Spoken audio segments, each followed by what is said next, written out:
Suzuki has been around for a long time in the conventional sense, along with the others from the Big Four. With considerable racing success in MotoGP and WSBK, along with other World Racing Series, they have come a long way, being one of, if not the most economically successful two-wheeled manufacturers in history. What started off as a series of four-stroke motorcycles with four valve heads, a step up from their GS series at the time that was designated for four-stroke, two-valve engines, gradually evolved to become one of the most formidable forces in motorsport and a brand name worthy of respect even by the most die-hard of sports enthusiasts. In this video, we're going to be taking a look at the top 10 Suzuki GSX models of all time. Before we begin, make sure to subscribe to our YouTube channel for more awesome auto guides and make sure you hit the notification bell so that you know when we publish a new video. So now let's cut to the chase. And at 10, GSX-S1000 GT. Revamped styling and design language, versatility and performance. These are the USPs that make the 2022 GSX-S1000 GT a noteworthy machine on our list. We love its looks and the features it brings to the table.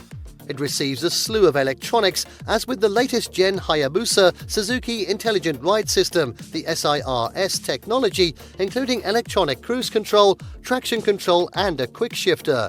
It also comes with Suzuki's connectivity feature MySpin, a Bosch app enabled through a TFT display that allows for linking one's smartphone to access maps, music, contacts and calls while on the go.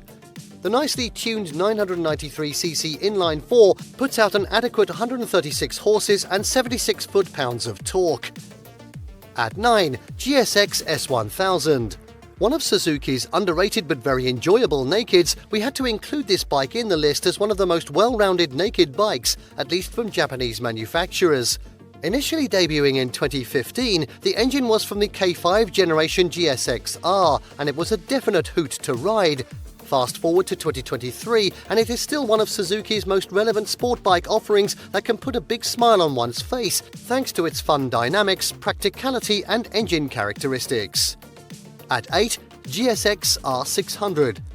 Launched as a smaller alternative to the GSX-R750, the 600 was launched in 1992 with a water-cooled 600cc inline-4 engine, but with the same body as the 750. It continued in 1993 without any changes, but had a hiatus in production from 1994 to 96.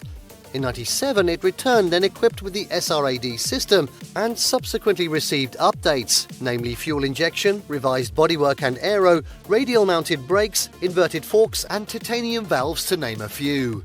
The GSX R600 series grew in its own right to be an excellent choice for a track weapon and is also one of Suzuki's current models. At 7 now, it's GSX R750. Born out of Suzuki's know-how with endurance racing and being good at it, we mean World Championship winning good at it, the 750 was a smaller displacement option alongside the bigger 1100cc sibling, offering a lightweight package of speed and handling. Thanks to its aluminum frame and advanced engine tech for the time, the first generation model was launched in 1985 with 77 horses and weighing dry at 178 kilos, undercutting the other 750s in the market by a big margin. Those bikes weighed around 200 kilogram mark on average.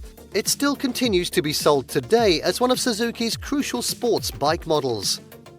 At 6, GSX R250R. Another mad machine with a tiny 250cc engine, but with 4 cylinders. The GSX R250R was a fierce competitor to the Honda CBR 250RR and the Kawasaki Ninja 250RR.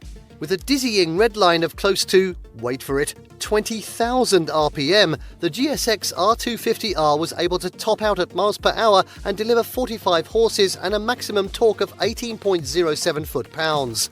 It was an upgraded version of the GSX R250, launched in 1987, 2 years prior, with redesigned larger bodywork, 400cc class brakes and an aluminum box frame. At 5, it's GSX R1100.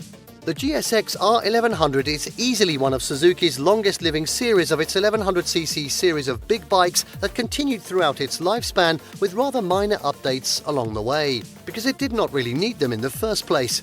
It was launched in 1986, offering similar tech as the GSX-R750, but with more power, 137 horses, and weighing minimally as possible at 434 pounds. It was only in the year 2000 that Suzuki decided to replace it for the good with the GSX-R1000 series. At 4, GSX-1300 B-King. If you haven't come across this bike before, we can definitely understand. The B-King was a naked spin-off of the Hayabusa, powered by the same monstrous 1340cc nuke of an engine from the second-gen Hayabusa with a slightly more relaxed state of tune. In a naked chassis nonetheless, resulting in quite a thrilling and powerful ride experience that one could also take to the city, thanks to its more relaxed ergonomics. We also love how this bike looks, not everyone does, with its large and aggressive proportions. It was certainly a definitive hyper-naked before the industry even came up with that term. Sadly, it was in production for just 5 years before being discontinued in 2012. At 3, GSX-R1000. The GSX-R1000 superseded the then aging 1100cc bike in its stable in the year 2000, and boy did it create some of the world's best-known supersports liter class bikes. The GSX-R1000 models usually get all the love from Suzuki when it comes to their distinctive design language, and sport bike fans across the globe have their own interpretation of which generation was best and why. We personally love the K7 for its balanced and beautiful power delivery. At 2, GSX-R1300R Hayabusa. The Hayabusa has been long known by enthusiasts and laypeople alike, building a notorious reputation for absolute speed and gargantuan looks. Taking inspiration in its looks and performance from the bird that feasts on blackbirds, the Hayabusa, Peregrine Falcon in Japanese, was a rude shock to Honda's Blackbird 1100 XX, taking over as the world's fastest production motorcycle at the time, going well above the 300 km/h mark. One of Suzuki's most iconic machines that ever came out of a manufacturer's production lines. And finally, at number 1, GSX-R400. The 80s were a crazy time for motorcycles, with a market for small displacement, fully fared bikes with advanced 4-cylinder engines. The GSX-R400 was the first ever true GSX, launched as a 4-valve version of the existing GS400 that possessed an older 2-valve design. It was launched in response to the existing 400cc sports bike competition from Honda, Yamaha and Kawasaki.